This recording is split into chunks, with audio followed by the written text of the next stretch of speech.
Yeah. Welcome to the call, everybody on Facebook, and I'm just talking to my friend Katie down in Australia, and I'm up here in Fargo, North Dakota, where it's not 90 degrees. We're supposed to be going down. We're supposed to be going down below 0 Fahrenheit. You couldn't even get into your house when you got home, Curt. I had to shovel my way in. That was funny. It wasn't funny. It wasn't funny, but it's always nice to get home. It's always nice to get home. I'm back to my own bed. I'm still haven't caught up with my sleep yet. I'm finding myself falling asleep in the middle of the day, getting used to 17-hour time change. Wow. Yeah, it'll take a little bit of adjustment. It will. Cool. I'll be ready. I'll be ready by next week. Ready to go. Fantastic. All right. Awesome. So I'm going to share my screen for everyone watching. We are doing an exciting topic. Well, I think it's exciting. Drinking water. Drinking water for weight loss and optimum health. What do you think of that, Curt? I think it's a great thing. Yeah. Oh, great. Hang on. You still got me? Yeah, hang on. I just shared my screen and put it on full screen. There you go. Perfect. Okay. I'm just moving your photo around so it's not blocking the slide. All right. Great. So that's what we're going to talk about today. So I'm going to jump into the first slide.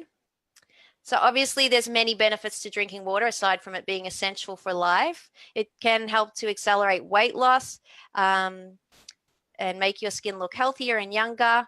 But unfortunately, not everyone is drinking enough water.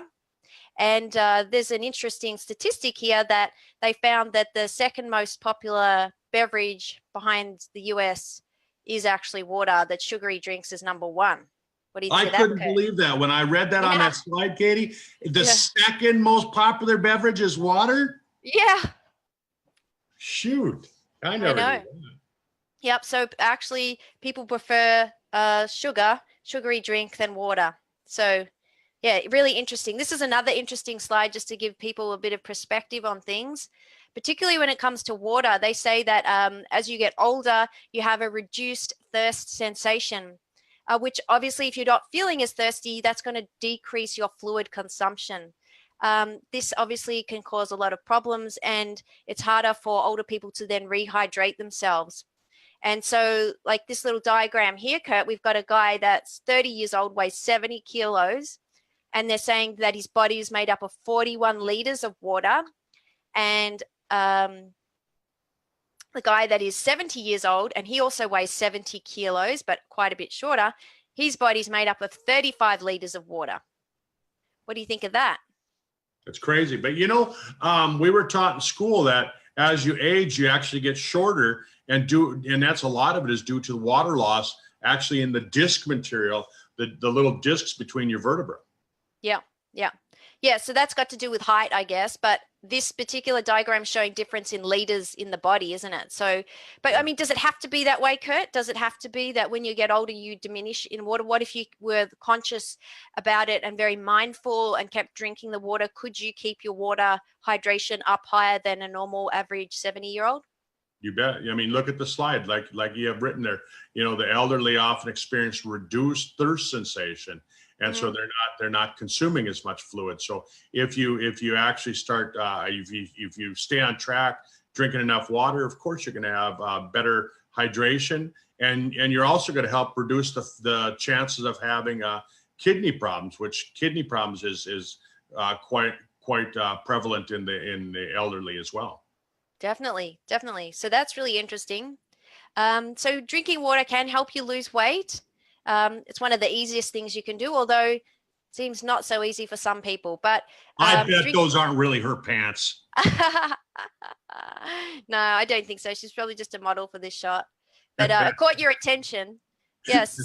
So they say that drinking water can help raise your metabolism and facilitate fat burning in the body. It really is key. It's really key for every function in the body. So well, one thing that I read a couple of years ago when we first came out with our H2 machines, with the Sisel H2 machines, was that if you drank a glass of water first thing in the morning, before you actually even brushed your teeth, because there's a little bit of sweetener in toothpaste, if you actually drank the water first, what it would do is it would trigger the part of your brain that said burn hydrogen as energy, and it actually would do exactly like you said. It would turn on the fat burning machine rather than the sugar burning machine.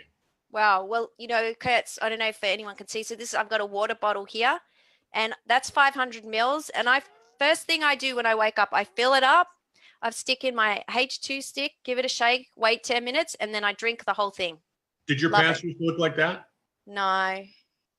They're a bit bigger, not that big. Okay. The other thing it can do is curb your appetite. If there's any spelling mistakes on here, excuse me. I shouldn't have even mentioned it. But anyway, drinking water before a meal can help make you feel more satisfied, and it can even make you eat less. And definitely I find this, like if I drink this 500 ml bottle before breakfast and I wait then, you know, probably like 5 or 10 minutes, then I have actually my breakfast meal. I'm actually full for a long time. I definitely think it makes you feel more full, and definitely helps to curb those cravings. So they say also that if you're finding yourself snacking, then go ahead and drink a glass of water in lieu of the snack. Do that first, because you might find that actually your hunger is gone, because often people might be even mistake like feeling hungry when actually they're thirsty. Have you heard that one?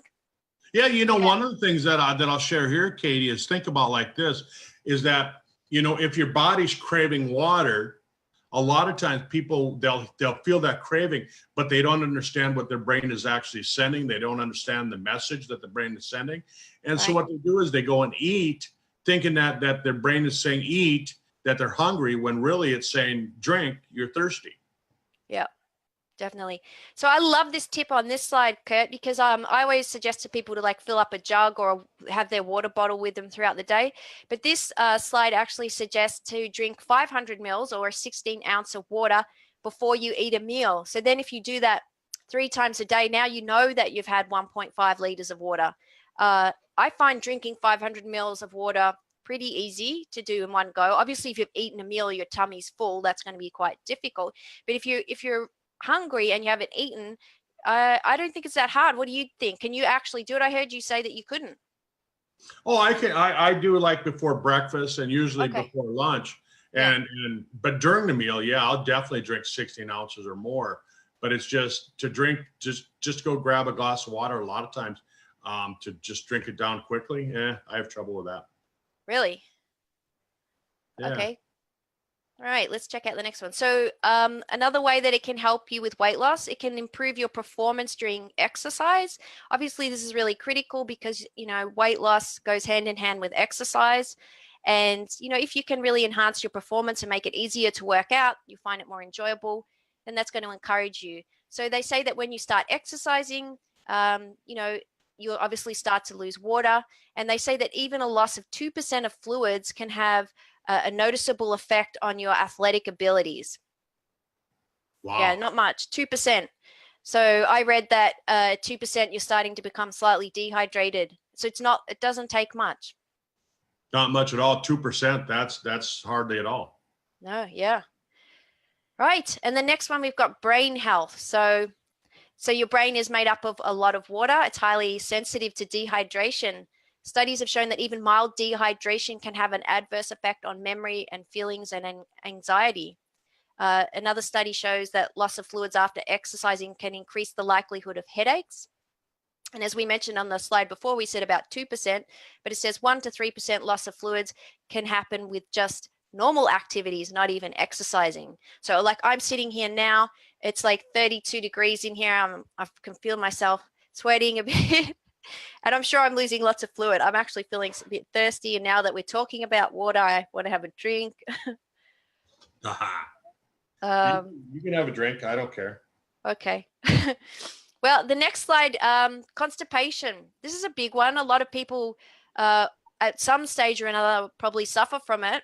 And some people continually suffer from it, which is a big problem. But aside from fiber addressing constipation, the other key factor is water. So, you know, the other thing obviously that can affect constipation is stress and the diet and all those things. But if you want to alleviate constipation, one of the best ways is to also increase your water intake. A lot of people that get constipated probably are not drinking that 1.5 to 2 liters of water a day. That's a generalization, but you know, they sort of do go hand in hand. What do you think of that one, Curt? Yeah, definitely. Definitely drink more water. Yeah. So this is now talking about, you know, body temperature. So your skin's the largest organ in the body. It helps you control your temperature and through sweating. So if you're actually dehydrated, your skin doesn't sweat as much. And this is actually happens before someone goes into a stroke. So that's kind of a bit of a warning sign. But drinking more water definitely helps to cool your body. So when you are feeling hot, drink more water. Obviously, it's common sense, but it's not hard to find yourself in a situation where you don't have any water and you're out and you're hot and you start to get that sort of dehydrated and very thirsty. Yeah, you know, it's interesting when I was on the Outback, when I went out to your Big Red Rock, Uluru, and Ogas, you know, I was with Dennis and Dennis was drinking water like, you know, by the gallons, and I'm like, you know, because I didn't really feel dehydrated. I didn't even really feel thirsty. Right. Maybe your thirst signals aren't working that well. I don't know, but I mean, I felt good, so you know, I never felt any signs of any issues. You know, so I don't know. I'm just, yeah, I didn't notice it anyhow. All right, so we'll go to the next slide. Oh, bad breath. So bad breath is often caused by bacteria lodged in the grooves of your tongue and teeth and gums, and it builds up.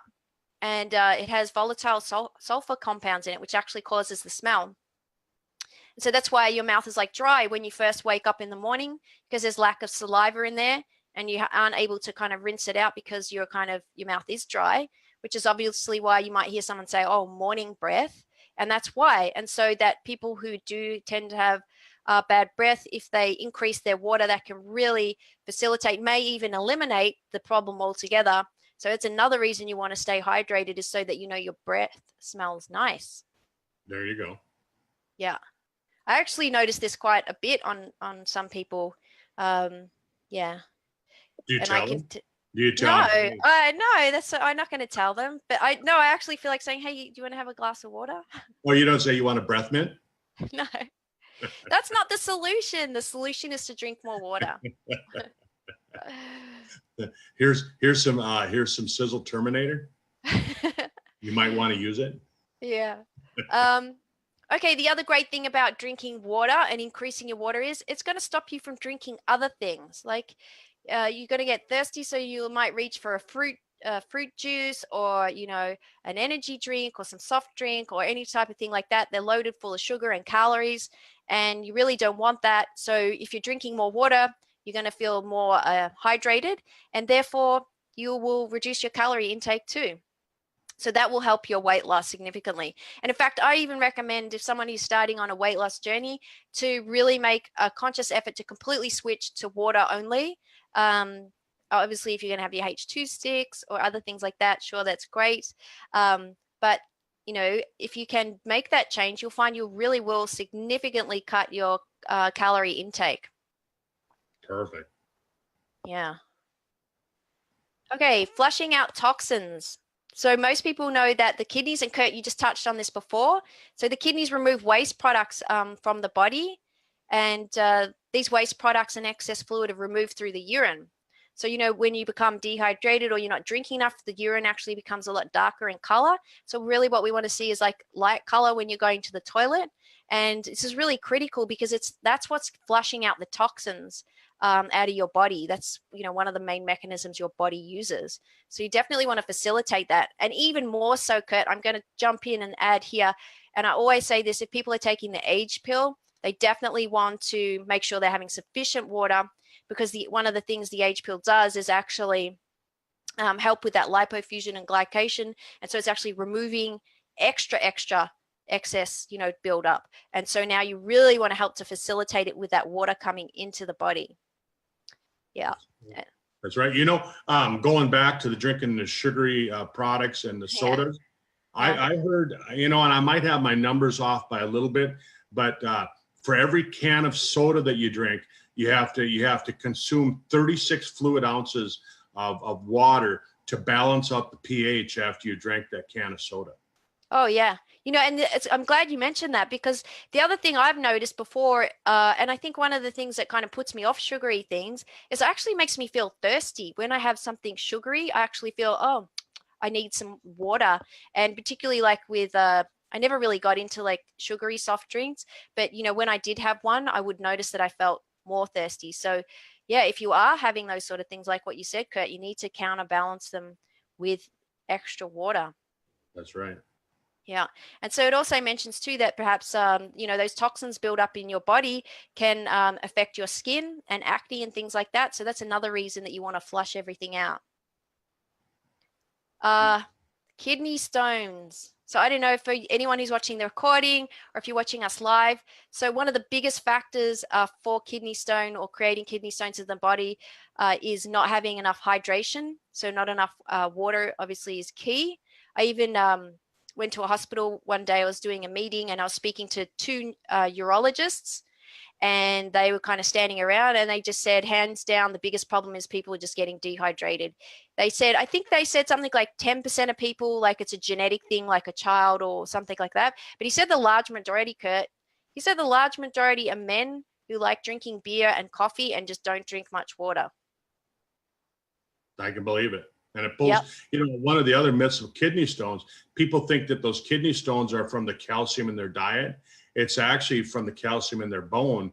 And what happens is because of all those carbonated and all those beverages, because you aren't balancing your pH, what it does, it pulls the calcium out of the bone, and that's what causes the kidney stones. Yeah.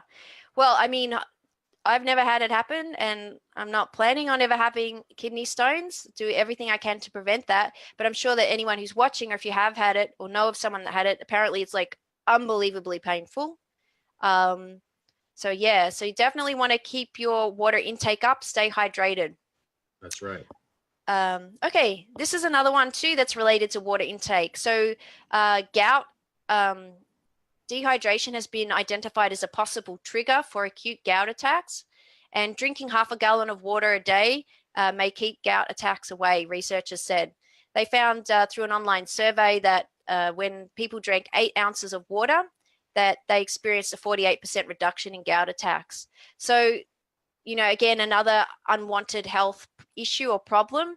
And so another reason to make sure you're staying hydrated so you can really help your body manage all of this and avoid these sorts of things. And I understand that's incredibly painful too. It looks painful. I've had gout attacks before, and yeah. Holy cow! You might as well hit me in the head with a 2x4. Yeah, it looks painful. Right. So water. Okay. This is an interesting one. I found this out yesterday when I was visiting a clinic, and I was speaking to a gentleman in there, and he told me this story. And so I looked it up and then pulled some information about it. But he said he had this problem going on where he was like coughing all the time, and he kept wanting to clear his throat. He went and saw a ear, nose specialist, and they basically had a look and they put a camera up and all of that, and they came up with a conclusion that he just really wasn't drinking enough water. His throat and like sinus passages were very dry, and there's this thing that happens in the body where you get extra secretions come down the back of your throat. It's just a natural thing that happens, and they can irritate and cause a cough. And one of the most important ways to kind of move that along is drinking that water, or keeping your body hydrated, so it actually can kind of eliminate that from becoming a cough.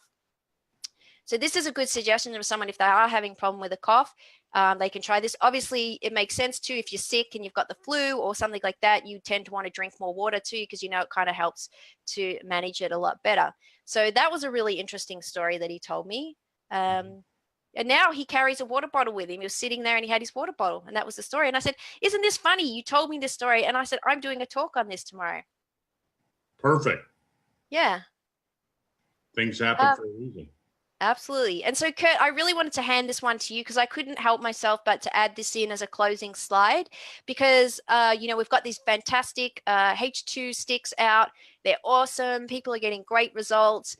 And I know that it can really support weight loss in the body. And obviously, we've already discussed water can do that. So the H2 sticks can really even do something a little bit more than that. Is that the case, Curt? What can you share here?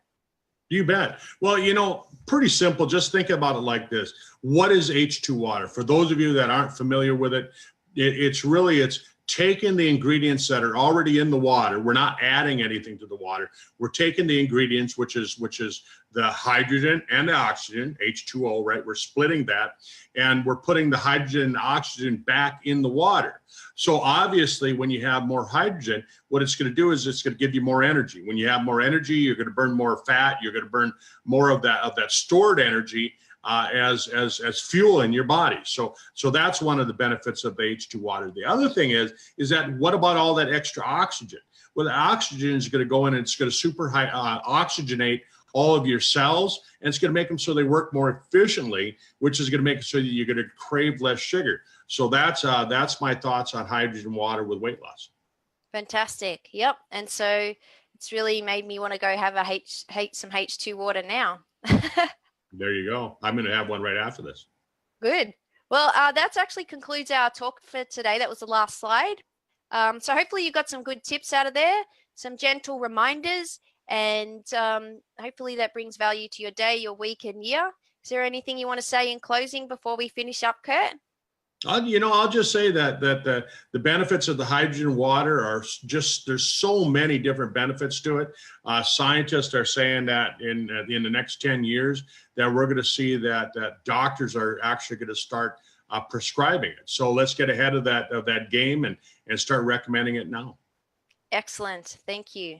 So that's great. So thanks everyone for joining us today. I hope you enjoyed it, and we'll see you next week. Have a great week. Have a great week. Bye-bye. Bye.